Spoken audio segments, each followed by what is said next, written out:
what were the things you were teaching back then that remains and I mean for entrepreneurship? I mean, if you had 3, 4, 5, 10 like pillars that you would have to tell me, what would they be that remains good, and are there some that are not good anymore, that are not true anymore?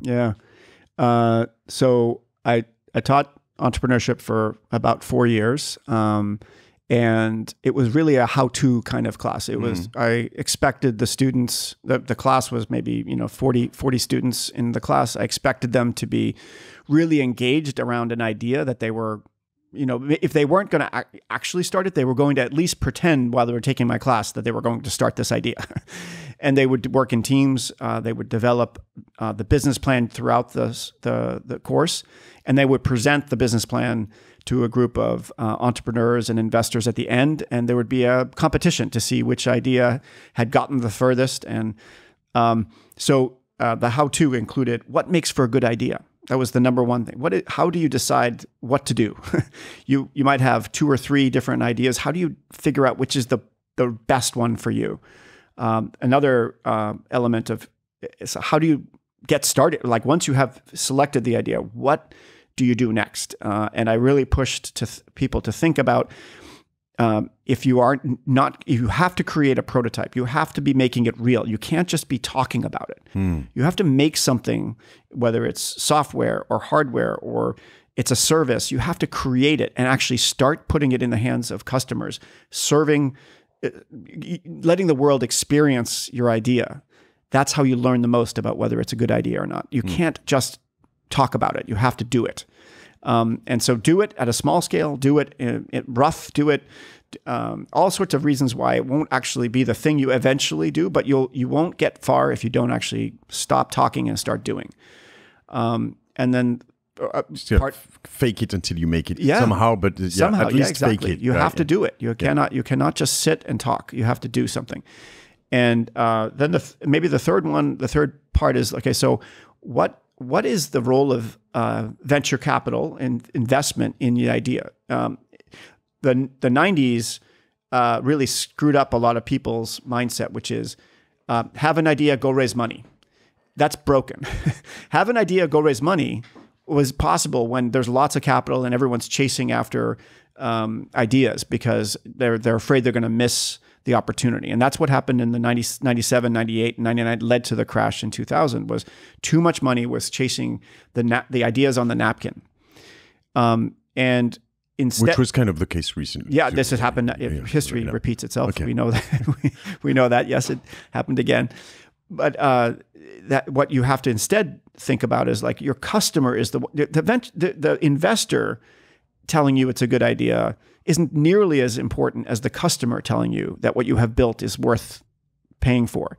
So if you listen to your investors, either they'll tell you it's a bad idea and they're wrong, or they'll tell you it's a good idea, they could be wrong too.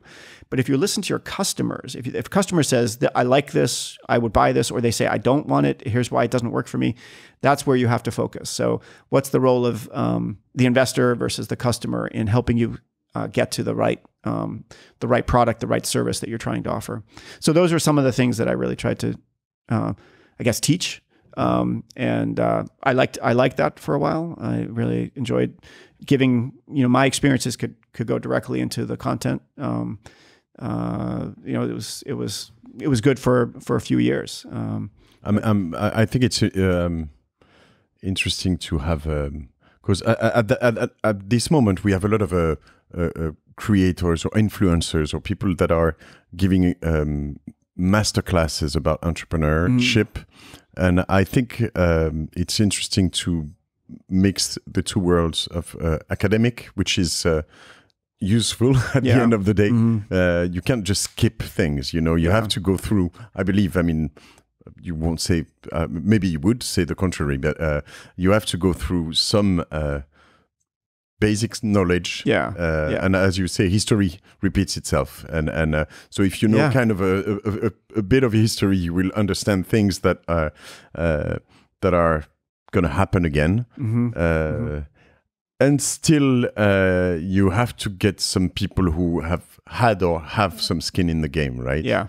And yeah, that's what I'm thinking about right now, and trying to probably work on a master class with a business school that is going to be a mix-up in between people who have skin in the game and people who are out of the game. You were both at the same time, which is interesting. At a critical time. Actually. Yeah, it's. I mean, I also tried to bring what I had experienced into my research. Not as successfully. I think I started to lose the focus. Partly because having the experience of starting a company, it was very exciting. I felt really like productive. The work I did, I could see the results right away. And then when I went back to doing research, I found that things felt really slow. It was like I was going in the slow lane compared to what it was like starting a company. And that's maybe another aspect. If you're going to teach a masterclass, maybe also what is it like? Entrepreneurship itself as a lifestyle, it can really screw with your brain. You can get delusional. You can get not everything is solved with money and people and work. Rushing at something and chasing something. If you can't approach your relationships the way you approach a startup idea, you can't approach how you spend your day with taking care of your body, taking care of your mind. You can't approach it the same way you approach starting a company. We used to talk about having the startup like it's on your brain all the time. It's always on. And if that's the way you live your life, well, then you're not present with your kids. You're not present with your spouse. You're not actually there for your friends. So you have to find a way to sort of create the separation of you are not your startup. Your identity is not the company. You are your own self. You can remember who you are every day. I believe the fact that you talk about it right now and now almost in the mid 2020s, right? Yeah. All of what you're saying, I mean, we're kind of mature about that. We've been extreme on all of these. Right before we recorded, we talked about Ironman and we were saying most of my Ironman friends are divorced, right? Yeah. And both men and women actually, and so if you push too hard on things, it's not going to work. Sometimes it works. I mean, it's true that some entrepreneurs that have been pushing very hard on, like in Uber or in, a lot of areas, they worked out. I mean, I don't know for themselves, but at the end of the day, the company did work. But I believe not most, but a lot of Strava users are entrepreneurs or the core, a bit of the core people. And probably they take care of themselves. And the more it goes, I believe I take a good care of my family. I'm still obsessed with my entrepreneur life, and I'm still taking care of myself. So, my inside, how do you say, stretches, you would say, or are that I'm maybe not as good as I want in each of them, right? Yeah. And I'm trying to be in peace with that. Yeah. That's probably, but I think we're getting there. I mean, in the way we talk to people, in the way people, entrepreneurs kind of trying to get there now. Don't you feel that? Yeah, it's.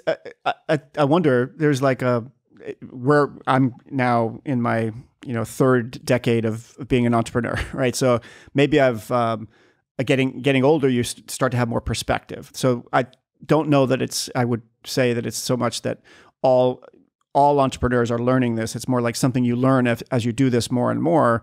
Like what's the place? What's driving you? Is it always to create something new? The next thing, the term serial entrepreneur. I don't like that term because it sort of implies you're always going to go to the next thing instead of saying, well, maybe you can create something that's worth staying with. And Strava was, in fact, that was.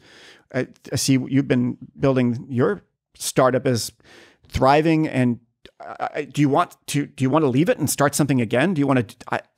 When Mark and I started Strava, we were like, well, if it's a good idea, wouldn't we want to keep working on it? Maybe it will take 20 years, and in fact now it's in its 14th year, and we're still working at it. We're still trying to make it great. So it's a little bit less about like moving on to the next thing, which I think was the mindset we had when we were in our 20s and 30s. Like you got to go to the next thing and the next thing. Now it's more, can we build something that's sustainable, that is going to withstand the test of time, the 100-year brand. It will outlive us if we do it right.